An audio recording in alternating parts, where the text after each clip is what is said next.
하나님께서 우리에게 주시는 말씀은 마태복음 22장 36절에서 40절 말씀입니다. 마태복음 22장 36절에서 40절 말씀 제가 봉독해 드리겠습니다. 선생이며 율법 중에 어느 계명이 크니이까? 예수께서 가라사대 내 마음을 다하고 목숨을 다하고 뜻을 다하여 주 너의 하나님을 사랑하라 하셨으니 이것이 크고 첫째 되는 계명이요 둘째는 이와 같으니 내 이웃을 내 몸과 같이 사랑하라 하셨으니 이 두 계명이 온 율법과 선지자의 강령이니라. 아멘. 오늘은 주님이 기뻐하시는 교회라는 제목으로 함께 은혜를 나누고자 합니다. 주님께서 기뻐하시는 교회가 어떤 교회일까? 목회자들의 고민입니다. 성도님들의 고민이시겠죠. 그래서 생각하다 보니까 오늘 본문 40절에 보면 가장 큰 계명은 이 두 계명인데 하나님을 사랑하고 이웃을 사랑하는 것이고 이것이 율법과 선지자의 가르침에 중심된 내용이라고 말하고 있어요. 결국 성경에서 중요한 이 핵심이 하나님을 사랑하고 그리고 이웃을 사랑하라는 것이죠. 그렇기 때문에 예수님께서 기뻐하시는 교회는 이 두 가지 계명을 행하는 교회라는 그런 생각을 했습니다. 하나님을 사랑하기 때문에 온전한 예배를 드리는 교회, 그리고 하나님을 사랑하기 때문에 그분을 닮아가는 제자들, 그리고 하나님을 사랑하기 때문에 같은 믿는 성도 간의 교제와 섬김이 있는 교회, 그리고 하나님을 사랑하기 때문에 믿지 않는 자들에게 복음을 전하는, 전도하고 선교하는 그런 교회가 하나님이 기뻐하시는 교회라는 확신을 가졌습니다. 그래서 오늘 이것에 대해서 함께 나누고자 합니다. 첫 번째, 온전히 예배하는 교회죠. 성부 하나님과 관련해서 교회는 하나님이 부르신 백성이라고 되어 있어요. 하나님의 부르심을 입은 거룩한 성도의 모임. 하나님은 우리를 부르셨습니다. 왜 우리를 부르셨을까요? 예배를 위해서죠. 출애굽기에 보면 모세가 바로에게 이스라엘 백성들을 보내달라고 얘기하면서 하나님께서 이들을 부르신 이유가 8장부터 12장에 걸쳐서 반복되어 나옵니다. 8장 1절을 보면 여호와께서 모세에게 이르되 너는 바로에게 가서 그에게 이르기를 여호와의 말씀에 내 백성을 보내라 그들이 나를 섬길 것이니라 이렇게 되어 있어요. 그리고 8장 20절, 25절, 9장 13절, 10장 3절, 10장 26절, 12장 31절 이렇게 해서 계속 섬길 것이라, 섬기기 위해서 보내라 바로에게 이야기를 하십니다. 표준세번역이나 NIV, NLT를 보면은 이것을 예배라고 바꿨어요. 그러니까 이들이 나를 예배하기 위해서 보내라는 것이죠. 히브리 원어상으로 봐도 이 섬기다는 단어와 희생제사, 이건 예배죠. 희생제사를 드린다는 단어가 번갈아서 사용되어 있습니다. 결국 예배라는 것은 하나님을 섬기기 위해서 하나님께서 부르신 그 자리라는 것이에요. 예배는 섬기는 자리입니다. 우리가 섬김을 받는 시간이 아니고 하나님을 만나 우리가 하나님을 섬기는 시간이에요. 우리 자신을 산제물로 하나님께 드리는 시간이라는 것입니다. 하나님의 그 사랑에 우리가 사랑으로 다시 반응하는 시간이에요. 하나님께서 이 세상을 만드셨죠. 그리고 통치하신 분입니다. 그 창조주 하나님을 인정하는 것이에요. 여기 와서 그 하나님이 인정하고 나는 그분이 만드신 피조물이라는 것을 인정하고 그분의 말씀에 따라서 살아가기를 고백하고 그렇게 살겠다고 맹세하고 하나님께 나오는 그 시간이 바로 이 예배 시간이라는 것입니다. 만약에 이 세상의 통치자이신 이 하나님, 나의 생명의 근원이신 이 창조주를 인정하지 않는다면 그것은 교만함이고 그리고 하나님을 떠난 삶이에요. 주님께서는 돌아오시기를 원합니다. 또 하나님을 믿고 인정하면서 우리가 지금 이렇게 예배드린다고 왔는데 만약에 우리 마음속에 우리의 만족과 우리의 유익에 얻는 것에 집중되었다면, 내가 이 예배를 통해서 내가 만족을 얻고 뭔가 얻어가고 그것에 집중되어 있다면 이것은 예배가 아니라 하나님을 우상처럼 지금 섬기고 있는 것이에요. 제가 여러 번 얘기했지만 우상의 특징이 무엇입니까? 우상을 섬기는 사람들의 마음은 나의 이익을 추구하는 것이에요. 그래서 그 신을 이용하는 것이 우상 숭배입니다. 하나님은 그런 분이 아니죠. 나를 위해서 사용하는 분이 아니에요. 물론 우리가 그분께 산제사로 우리 자신을 드리며 신령과 진정으로 예배할 때 그분은 우리의 아버지시기 때문에 우리의 마음을 흡족시켜 줍니다. 우리를 만족시켜 주시고 우리의 필요를 채워주시고 그분의 사랑을 느낄 수 있도록 우리를 채워주셔요. 그런데 이것이 궁극적인 목적으로 와서는 안 된다는 것이죠. 이것은 우리가 예배 드릴 때 예배의 결과물로서 따라오는 것들이지, 만약 우리가 이것을 기준으로 두고 이것을 목적으로 예배 드린다면 우리는 우상 숭배에 빠지기 쉽다는 것이에요. 아론의 금송아지가 그것이잖아요. 이스라엘 백성을 애굽에서 탈출하도록 도와주신 하나님, 기적을 베푸신 그 하나님을 만들어내잖아요. 금송아지로. 그러고 그 송아지를 자기 마음에 따라 섬깁니다. 자기 만족을 해서 섬기는 것이죠. 우리에게는 예배할 때 하나님에 대한 경외심이 그래서 있어야 돼요. 무조건 두려움은 아닙니다. 그 안에 존경이 있고 그분을 사랑하기 때문에, 그리고 우리에게 은혜를 주시고 구원해 주신 그것 때문에 감사하는 마음으로 두려워하는 것, 그게 경외라는 단어 아닙니까? 우리의 예배는 경외함이 있어야 돼요. 예수님께서는 이것을 보여주셨습니다. 예수님께서 이 땅에 오실 때 왜 오셨습니까? 섬기기 위해서 오셨다고 했어요. 하나님을 섬기기 위해서, 하나님 뜻을 이루기 위해서 자신을 속죄의 제물로 완전히 드림으로 하나님을 섬겼습니다. 또 자신이 만든 우리 피조물들, 우리 인생을 섬기기 위해서 우리의 죄를 대신 지시고 형벌을 받고 돌아가신 거 아닙니까? 자기 목숨을 주기까지 우리를 섬기신 그 모습, 그러면서 하나님의 뜻을 이룬 그 섬김의 모습, 하나님을 창조주로 인정하고 자신의 모든 것을 다 드리기까지 그분 말씀에 순종하는 것이 바로 사랑이고, 이것이 예배라는 것이에요. 우리 자신을 하나님께 산제물로 드리자는 것이죠. 그런데 우리가 그래서 목숨을 끊자는 얘기 아니고요, 산제물입니다. 로마서 12장 1절에 이렇게 되어 있죠. 그러므로 형제들아, 내가 하나님의 모든 자비하심으로 너희를 권하노니 너희 몸을 하나님이 기뻐하시는 거룩한 산제사로 드리라. 이는 너희의 드릴 영적 예배니라. 이렇게 예배 주일에 정해진 날, 또 평일에도 정해진 날, 하나의 형식을 가지고 하나님께 사랑하는 마음으로 와서 우리의 사랑을 표현하고 찬양하고 감사하는 것, 참으로 중요한 공동체 예배입니다. 이것을 가볍게 여겨서는 안 되죠. 한 공동체가 모여서 찬양하고 말씀을 듣고 그 말씀에 도전받고 그렇게 살아가기로 결단하고 하나님께 자신을 드리는 예배, 너무나 중요한 순간입니다.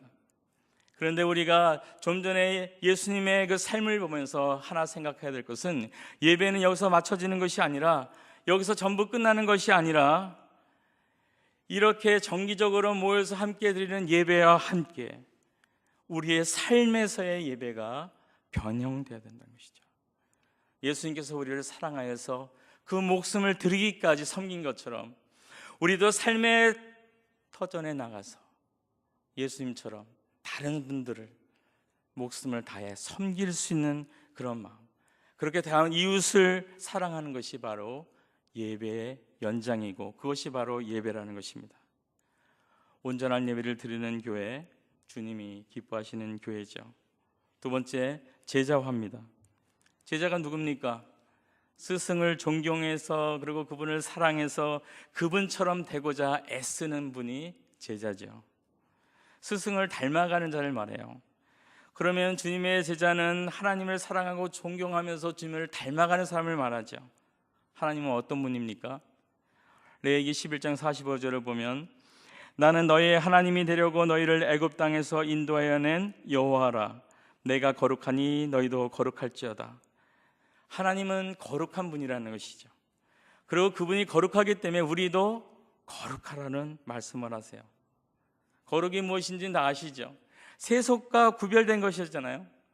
세상적인 가치관이 아니고 성경적인 사고방식과 성경적인 세계관으로 이 세상을 살아가는 것이 바로 거룩하다는 것입니다. 예를 들면 사랑하고 용서하는 것이 거룩이라면, 쾌락을 추구하고 정죄하는 것은 세속적이라 할 수 있는 것이죠. 남을 먼저 생각하고 귀하게 여기는 것이 거룩이라면, 자기 중심적이고 이기적으로 살아가는 것은 세속적인 것이라고 말할 수 있습니다.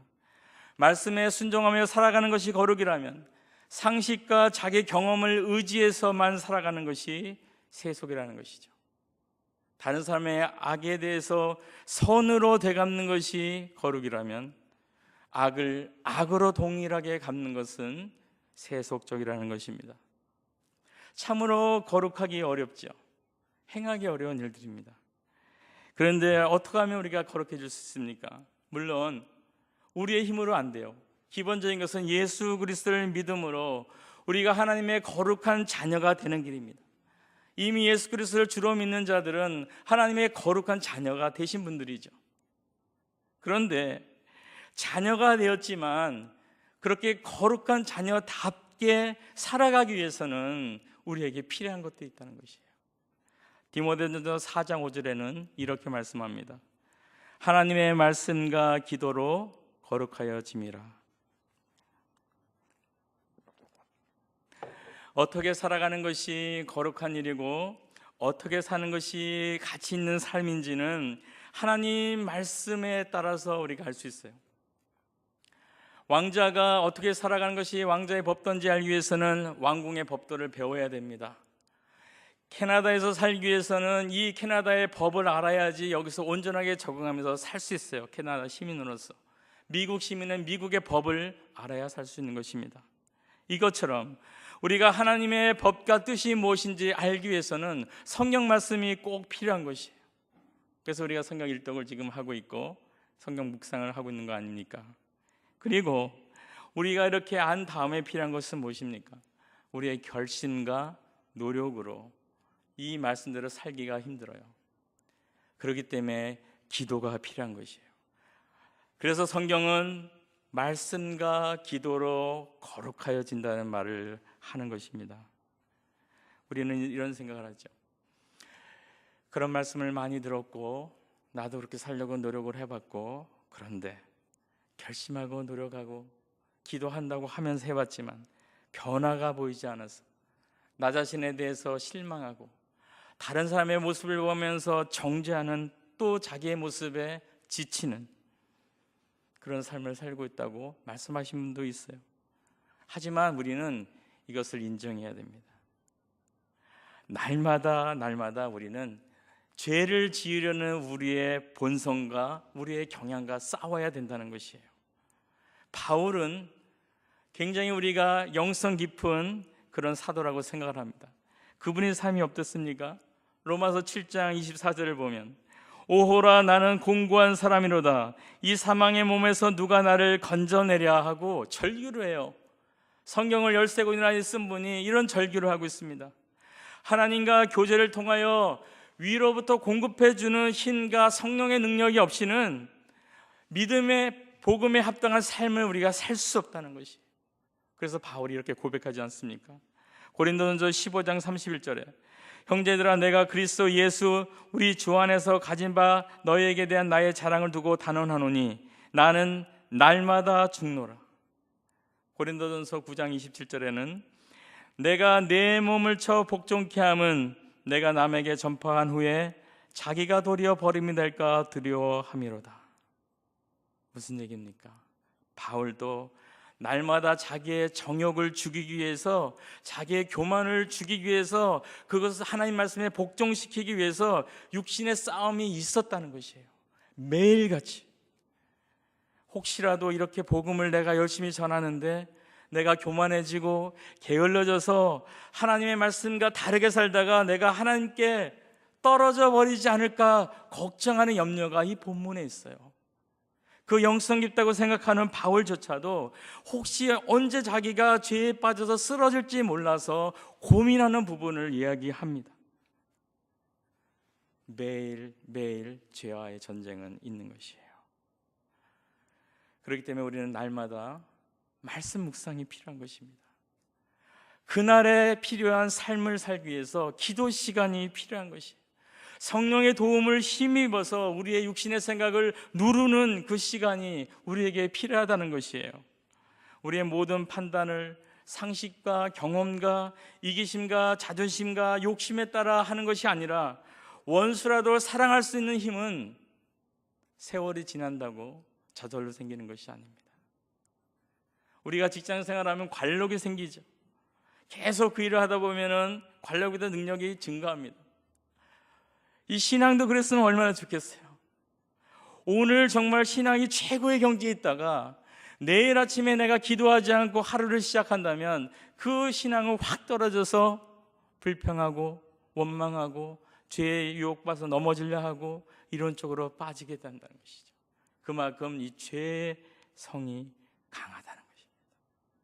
말씀과 기도로 거룩하게 되는 것입니다.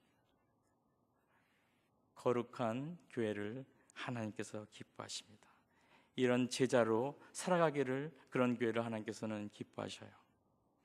세 번째, 성도의 교제입니다. 성도의 교제가 왜 필요하죠? 서로 돕기 위해서죠. 서로 사랑하기 위해서입니다.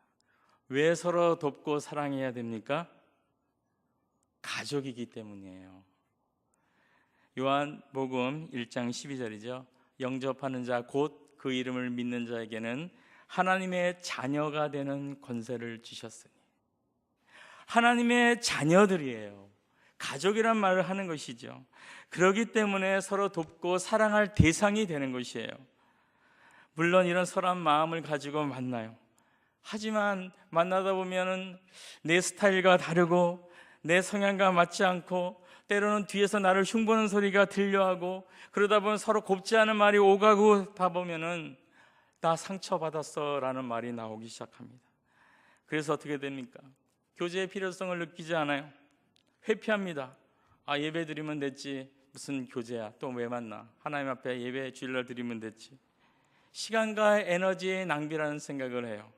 그러나 성경은 이렇게 말합니다. 베드로전서 1장 22절, 너희가 진리를 순종함으로 너희 영혼을 깨끗게 하여 거짓이 없이 형제를 사랑하기에 이르렀으니 마음으로 뜨겁게 피차 사랑하자. 뜨겁게 피차 사랑하자는 것이죠. 요한일서 3장 18절, 자녀들아 우리가 말과 혀로만 사랑하지 말고 오직 행함과 진실함으로 하자. 뜨겁게 사랑하고 말과 혀만 아니라 행함과 진실함으로 하기 위해서 만나는 교제가 있어야 된다는 것이죠. 만나야 그 사람의 힘든 점을 알 수 있기 때문에, 만나야 그 사람의 도움이 무엇인지 알 수 있기 때문에, 만나서 얘기해봐야 그 사람의 아픔이 뭔지를 알 수 있기 때문에, 그래야 위로하고 격려하고 권면해 줄 수 있기 때문에 교제가 필요하다는 것이에요. 물론 상처받을 가능성이 있습니다. 굉장히 높아요. 근데 상처에 대해서 한번 생각해 보면 이렇습니다. 하나님께서 왜 이 사람과 나 사이에 이렇게 어려운 관계가 되게 하고 서로 상처가 되게 하셨을까? 하나님께서 정말 이것을 원하셨을까요? 아니요.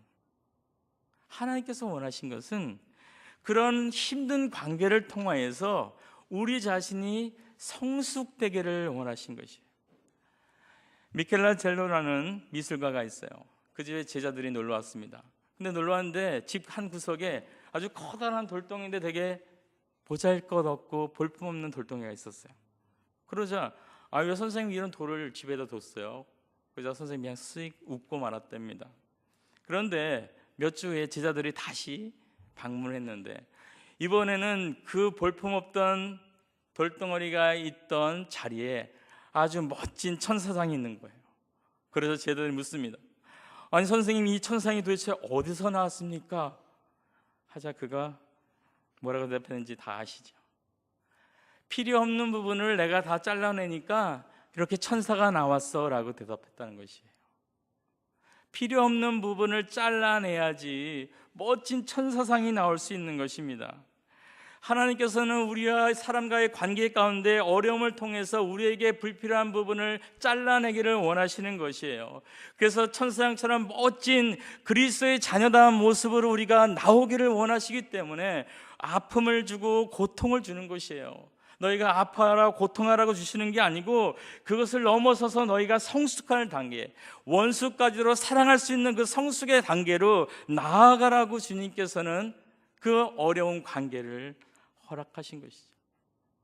그래서 사고를 바꾸면 나에게 상처를 준 분, 원수가 아니고 오히려 고마운 사람이죠. 나로 하여금 성숙하기 위해서 하나님이 보내준 고마운 분이 되는 것입니다. 하나님의 말씀대로 살 때 자유와 기쁨을 누릴 수가 있는 것이죠. 검증되지 않은 상표는 그거는 의미가 없는 상표예요. 노트북이 있습니다. 이 노트북은 1m 위치에서 던져도 부셔지지 않습니다라고 광고를 했다면 그 제품이 증명되기 위해서는 무엇이 필요합니까? 던져짐을 당하는 것이 필요한 것이죠. 그래야지 안 깨지는 것이 보이기 때문에. 하나님은 우리에게 감당 못할 시험은 주시지 않는다 그랬어요. 때로는 우리가 교제 가운데서 사람과의 관계에서 힘들 때가 있지만 주님께서 우리가 감당할 만하기 때문에, 너희가 극복할 수 있는 능력이 있기 때문에 그런 것을 허락하신 것입니다. 그것을 믿고 극복할 수 있어야 돼요. 교제를 하되 피상적인 교제에서 우리는 시작을 합니다. 우리가 예배 끝나고 식사하는 것, 이것은 가벼운 교제입니다. 좀 더 깊은 교제로 들어가기 위해서는 말씀의 나눔과 기도가 같이 있어야 돼요. 그래서 교제에 있어서는 소그룹의 모임이 중요합니다. 성경 공부를 하고 말씀 안에서 생각하고, 그리고 자기의 삶을 말씀에 반영하도록 노력하고, 그리고 자기가 이미 경험한 것을 함께 나누고, 그리고 문제를 가지고 함께 기도하는 그 시간, 이것을 통해서 우리의 인간관계는 좀 더 깊어질 수 있는 것입니다. 하나님께서는 이렇게 교제가 있는 교회를 기뻐하십니다. 네 번째, 섬김입니다. 사역이죠. 고린도전서 12장 27절을 보면 너희는 그리스도의 몸이요 지체의 각 부분이라 이렇게 얘기했어요. 하나님을 사랑하고 하지만 교회 일에는 나는 관심이 없어 라는 말을 할 수가 있습니다. 그런데 이 말의 의미는 뭐냐면 나는 너를 좋아하는데, 너의 머리는 좋아하는데 너의 몸은 나는 별로 관심이 없어. 이해가 안 되는 말이죠. 말이 안 되는 말입니다. 만약 내가 주님을 사랑해요, 하나님을 사랑합니다, 그래서 하나님께 예배해요, 하지만 교회 일에는 나는 관심이 없습니다. 이건 동일한 얘기입니다. 왜요? 우리는 그리스도의 몸의 각 지체이기 때문입니다. 우리 몸에서 아무것도 일하지 않는 지체는 없어요. 우리 눈에 보이는 손, 발, 눈, 코, 입 다 일하죠. 눈에 보이지 않는 간, 쓸개, 위 다 일하고 있습니다. 보이지 않아도. 그렇기 때문에 우리가 교회 안에 한 지체가 됐다면 우리의 탤런트가 뭔지를 고민하시고 그것을 가지고 무언가 해야 돼요. 손이 다치거나 발이 다쳐서 사용 못하신 적이 있으세요? 저는 경험이 있는데 참으로 불편했습니다. 오른손을 사용할 수 없어서 왼손만으로 모든 것을 처리할 때 너무 느리고 답답하고 그리고 힘들어요. 한쪽 발이 다치면 또 어떤 일이 생깁니까? 성한 다리가 2배로 체중을 받습니다. 그렇기 때문에 힘들어요. 이처럼 교회의 섬김과 사역도 마찬가지예요. 누군가 쉬고 있으면 어느 누군가는 2배, 3배, 심지어는 그 이상을 사역을 하고 힘을 써야 되는 것이에요. 그러다 보면 지치죠. 힘들게 되는 것입니다.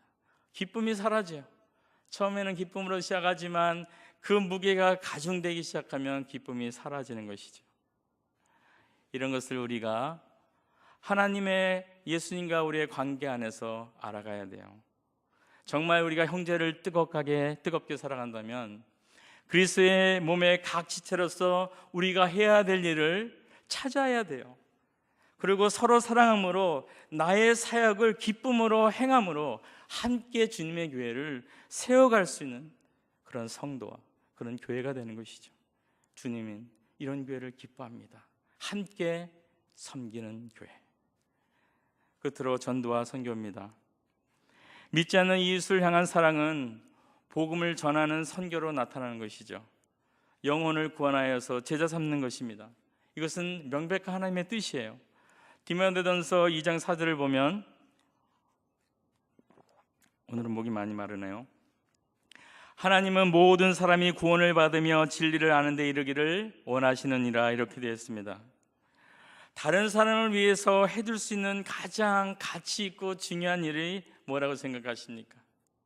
틀림없이 그것은 복음을 전해주는 것이에요. 이 얘기는 다른 것으로 도울 필요가 없다는 얘기는 아닙니다. 우리가 광고 시간에 말씀드린 것처럼 크리스마스 슈박스 기프트를 가난한 아이들에게 보내주는 것, 이런 거 해야 됩니다. 억눌려 있는 자들을 자유를 주는 일을, 돕는 일을 해야 되는 것이에요. 억울한 자를 돕고 가난한 자를 돕고 이런 일들을 우리가 해야 되는 것입니다. 그러나 우리가 아무리 좋은 것을 준다 해도 이것은 70년에서 100년의 효율밖에 없다는 것이에요. 길어야 70년에서 100년밖에 그 사람에게 이룰 수 없다는 것입니다. 하지만 복음을 전한다는 것은 영생이기 때문에, 영원한 세계 것을 전해주기 때문에 그것이 무엇보다도 가장 중요하고 가치 있다는 것이죠. 우리는 이런 심정으로 복음을 전해야 돼요. 만약에 특별한 제조법으로 만든 포도즙이 있어요. 그래서 어떤 분이 이거를 3개월 동안 복용을 했더니 암이 나왔어요. 만약에 이분이 또 다른 암에 걸린 분을 만난다면 어떻게 할까요? 당신 암에 걸렸습니까? 참 안 됐다. 고생스럽죠? 나도 경험해서 알아. 힘들죠? 내가 맛있는 거 사줄게요. 아니면 우리 옷 한 벌 내가 기분 전화로 하나 사줄게요. 이러고 말겠습니까? 그 사람한테 가장 중요한 것이 무엇입니까? 암을 고치는 방법이에요. 내가 암을 고치는 방법을 알았으면 전해줘야죠.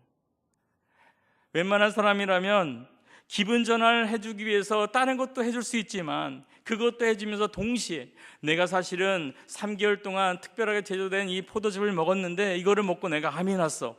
당신도 이것을 먹으면 틀림없이 날 겁니다. 이것을 먹으세요라고 권면할 거라는 거죠. 만약에 그 사람이 받아들이지 믿지 않아요. 야, 무슨 포도즙을 먹고 암이 나. 어떻게 그런 일이 있어. 믿지 않는다 할지라도 그분은 끝까지 얘기할 거예요. 왜요? 체험했기 때문에. 내가 살아나는 체험을 했기 때문에 하라고 권면할 것이에요. 친한 가족이라면 더 급한 마음으로, 더 간절한 마음으로 이거 꼭 먹어야 돼 라고 말을 하면서 포도즙을 권할 것입니다. 바로 이런 심정으로 우리가 예수 그리스도를 믿음으로 우리가 죄에서 구원을 얻게 되고 영생을 얻게 된 기쁨과 소망을 누리고 있다면, 이것을 우리가 삶 속에서 확실하게 누리고 있다면 동일한 죄로 죽어가고 있는 자들을 그냥 둘 수가 없는 것이죠. 그들에게 이런 간절한 심령으로 복음을 전해야 되는 것입니다.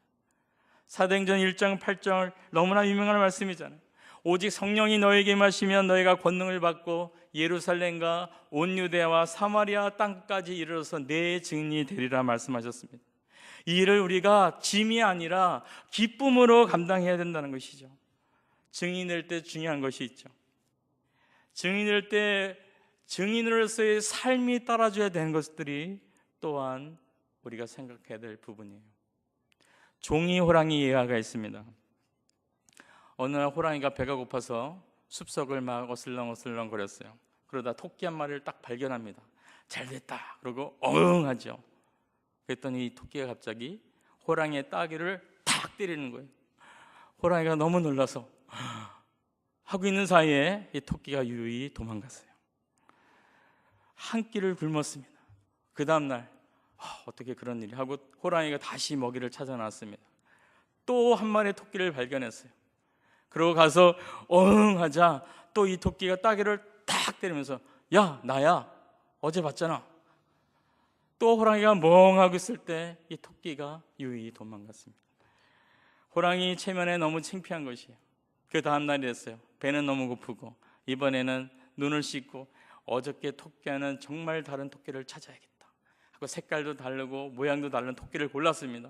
그리고 어흥 했어요.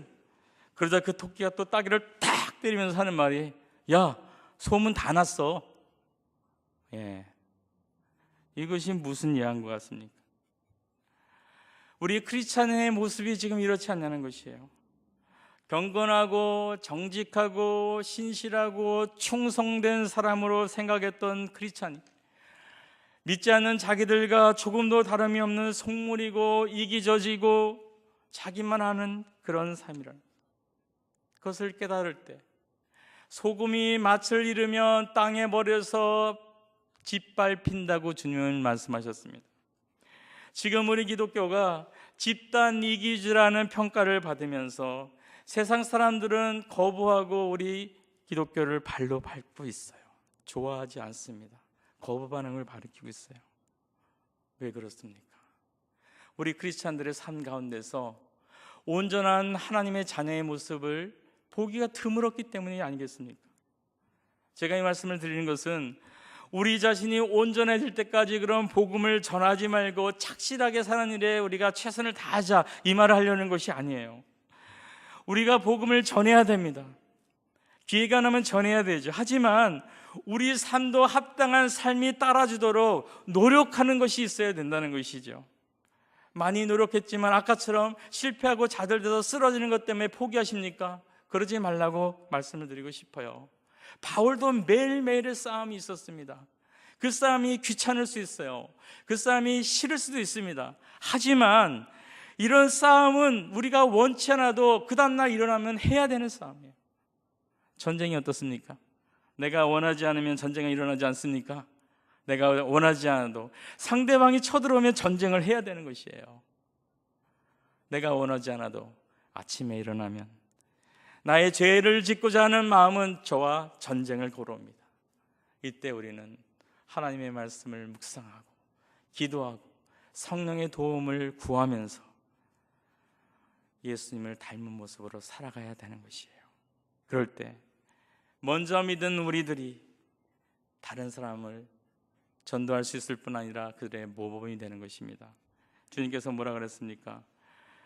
마태복음 28장 19절에서 20절을 보면, 너희는 가서 모든 족속으로 제자를 삼아 아버지, 아들과 성령의 이름으로 세례를 주고 내가 너희에게 분부한 모든 것을 가르쳐 지키게 하라.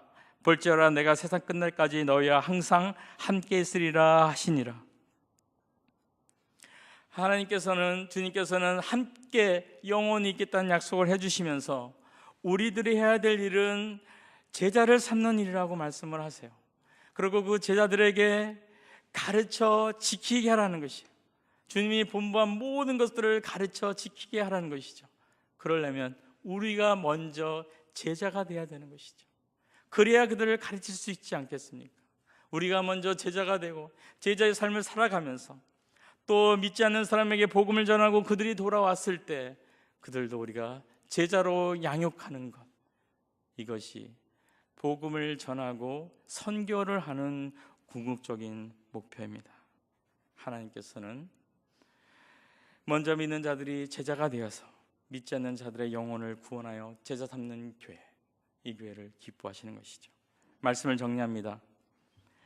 예수님께서 가라사대 내 마음을 다하고 목숨을 다하고 뜻을 다하여 주 너희 하나님을 사랑하라 하셨으니 이것이 크고 첫째 되는 계명이요 둘째는 그와 같으니 내 이웃을 내 몸과 같이 사랑하라 하셨으니 이 두 계명이 온 율법과 선지자의 강령이니라. 두 계명, 하나님을 사랑하는 것, 이웃을 사랑하는 것, 이것이 핵심입니다.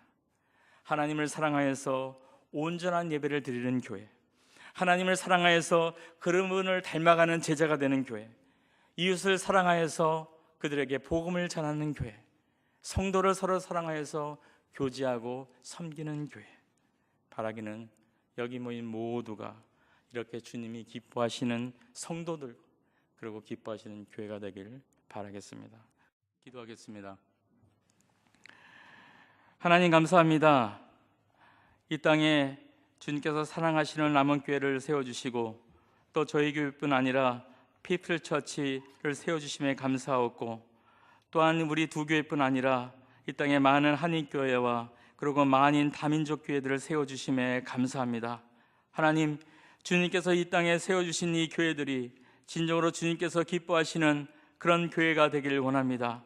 교회다운 교회로서 하나님을 사랑하여 온전한 예배를 드리는 교회, 하나님을 사랑하여 그분을 닮아가는 제자가 되는 교회, 이웃을 사랑하여 또 성도를 사랑하여 아름다운 교제와 섬김이 있는 교회, 믿지 않는 자들을 사랑하여서 선교하고 영혼을 구원하여 제자 삼는 교회가 될 수 있도록 하나님, 이 모든 교회들을 하나님께서 붙잡아 주시고 성령께서 사역하여 주심으로 이 몬티리올 땅, 퀘벡 땅이 하나님께서 기뻐하시는 주를 믿는 성도로 가득할 수 있도록 주님이 역사하여 주시옵소서. 감사드렸고 우리 주 예수님의 이름으로 기도드립니다. 아멘.